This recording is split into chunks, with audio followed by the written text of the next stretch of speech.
മലയാള സിനിമയിൽ ഇപ്പോൾ നെപ്പോട്ടിസത്തിന്റെ കാലമാണല്ലേ.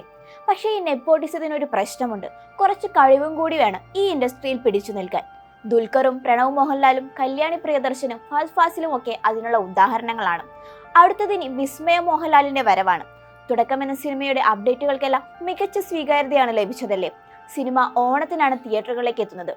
മലയാള സിനിമയെ സംബന്ധിച്ച് ഓണം റിലീസുകൾക്ക് പ്രാധാന്യം കൂടുതലാണ്.